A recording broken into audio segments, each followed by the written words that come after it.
आज सभी लोगों की, सभी जातियों के लोगों की तकरीबन इधर मीटिंग हुई और जो समाज के एक तरह से अगवा है, मेन लोग हैं, वो बैठे और सबने ही खुलकर अपनी बात रखी। जो आरक्षण के पक्ष में थे वो भी, जो विरोध में थे वो भी, जो क्रीम लेयर वाले की बात करते थे वो भी, कोई 341-42 की बात कर रहा था वो भी, सारी बातें उसमें हुई।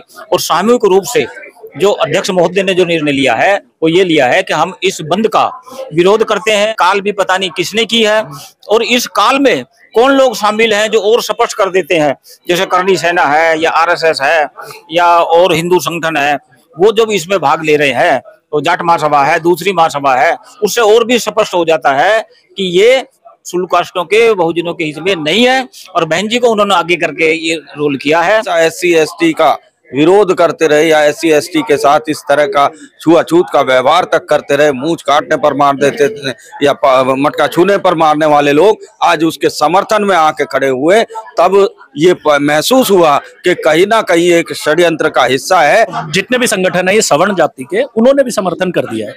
मतलब उनका समर्थन का तो कोई औचित्य ही नहीं बनता।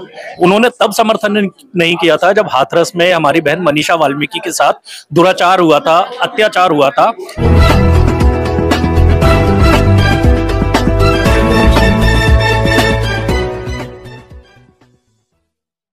दोस्तों नमस्कार, मैं विकास, आप देखिए शिव इंडिया और भारतीय समाज निर्माण संघ के तमाम कार्यकर्ता इस समय मौजूद है और साथ ही राष्ट्रीय अध्यक्ष वीर सिंह बहुत जी मौजूद हैं। अभी भारत बंद को लेकर एक बड़ा विचार विमर्श कनॉट प्लेस में हुआ है। सर, क्या रहा पूरा मामला? हाँ, अभी हमने 18 तारीख को एक कार्यक्रम किया था स्वतंत्रता दिवस पर। उसमें हमने ये निर्णय लिया था कि जो हमारे भाई बंद का आह्वान कर रहे हैं या जो जाटो भाई इसको आगे बढ़ाने की बात कर रहे हैं, उसको ध्यान में रखते हुए हमने अपने संगठन में, भारतीय समाज निर्माण संघ का जो कार्यक्रम था, उसमें ये डिसीजन लिया जाए कि इन लोगों से, जो इन लोगों के मुखिया हैं, उनसे हम सुप्रीम कोर्ट का डिसीजन लेके इनके साथ चर्चा करें कि कहाँ पर इनको नुकसान है। उसकी चर्चा को आगे बढ़ाते हुए जो संयुक्त मोर्चा के हेड है हरनाम सिंह जी, उन्होंने इनसे संपर्क किया और उनको मीटिंग के लिए कहा। तो आज सभी लोगों की, सभी जातियों के लोगों की तकरीबन इधर मीटिंग हुई और जो समाज के एक तरह से अगवा है, मेन लोग हैं, वो बैठे और सबने ही खुलकर अपनी बात रखी। जो आरक्षण के पक्ष में थे वो भी, जो विरोध में थे वो भी, जो क्रीम लेयर वाले की बात करते थे वो भी, कोई 341-42 की बात कर रहा था वो भी, सारी बातें उसमें हुई। और सामूहिक रूप से जो अध्यक्ष महोदय ने जो निर्णय लिया है वो ये लिया है कि हम इस बंद का विरोध करते हैं, हम इसमें शामिल नहीं है। और क्योंकि इसकी काल भी पता नहीं किसने की है और इस काल में कौन लोग शामिल हैं जो और स्पष्ट कर देते हैं, जैसे करणी सेना है या आरएसएस है या और हिंदू संगठन है, वो जब इसमें भाग ले रहे हैं तो जाट महासभा है, दूसरी महासभा है, उससे और भी स्पष्ट हो जाता है कि ये शुल्काष्टों के, बहुजनों के हित में नहीं है। और बहन जी को उन्होंने आगे करके ये रोल किया है, क्योंकि बहन जी की तो बिल्कुल ही सारी सत्ता ही जा चुकी है, एक तरह से वो जीरो पे आ चुकी है, तो उसको तो अपनी जमीन बचानी है, वो तो इसलिए है और इनकी सपोर्ट से ये हो रहा है। उसका आज सब लोगों ने विरोध किया है और कोई उसमें भाग नहीं लेगा। ये सामूहिक डिसीजन हुआ है, आपने भी रिकॉर्डिंग किया होगा। वैसा फिर आगे की रणनीति क्या रहेगी?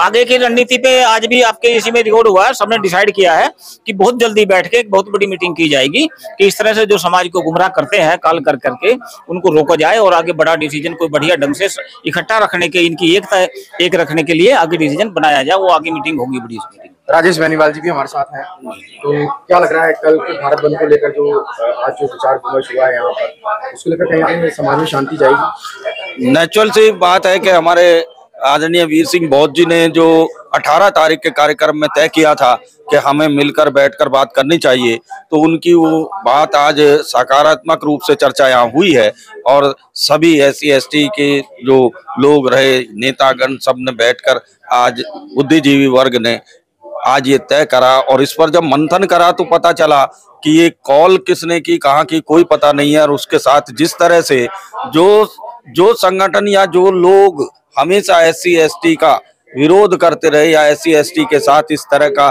छुआछूत का व्यवहार तक करते रहे, मूंछ काटने पर मार देते थे या मटका छूने पर मारने वाले लोग आज उसके समर्थन में आके खड़े हुए, तब ये महसूस हुआ कि कहीं ना कहीं एक षड्यंत्र का हिस्सा है। और सभी बुद्धिजीवियों ने इस पर गहनता से विचार किया और ये तय किया कि इस षड्यंत्र के जाल में हम SC ST OBC जो भी हैं हमारे, ये पूरा समाज, मैं ओबीसी तक की बात कर रहा हूँ कि ओबीसी भी इसमें वो हमारे साथ रहेगा, ऐसी हमें पूरी उम्मीद है। बाकी SC ST के दिल्ली के सब लोगों ने, आज सभी बुद्धिजीवियों ने बैठकर ये निर्णय ले लिया है कि इस जो कल का बंद है 21 तारीख का, इसमें हम किसी भी तरह का कोई सहयोग या उसमें शामिल नहीं होंगे।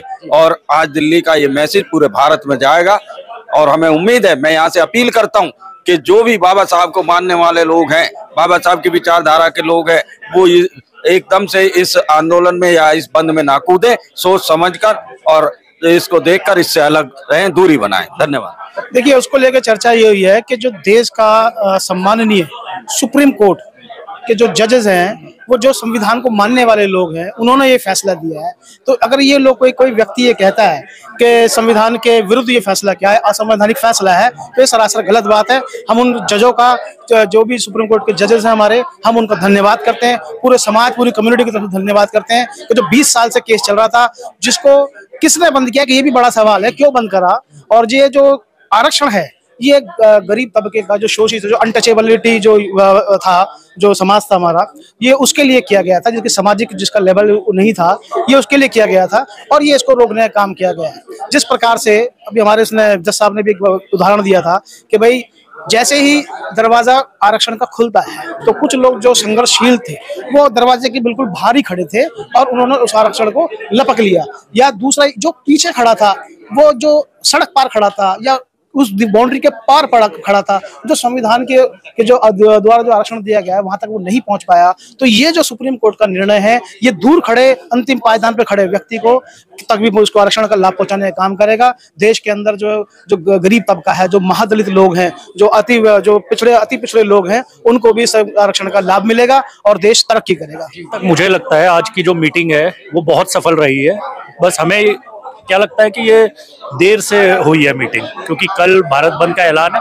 और भारत बंद ऐलान का मैं आपको बता दूं, अभी तक किसी को चेहरा ही नहीं पता है किसने रखा है ये भारत बंद। क्योंकि और जो हमारे कई साथी है, कई लोग हैं पूरे भारत देश में, जिनको यही नहीं पता है भारत बंद किसने रखा है। कल को कोई बोलेगा कि एक आदमी का खून पिया जा रहा है और आपको इस आंदोलन में भाग लेना है, तो सारे भाग चलेंगे। और ये आपको नहीं पता होगा वो किसने बोला कि किस आदमी का खून पिया जा रहा है, वो खून पीने सारे भाग जाएंगे।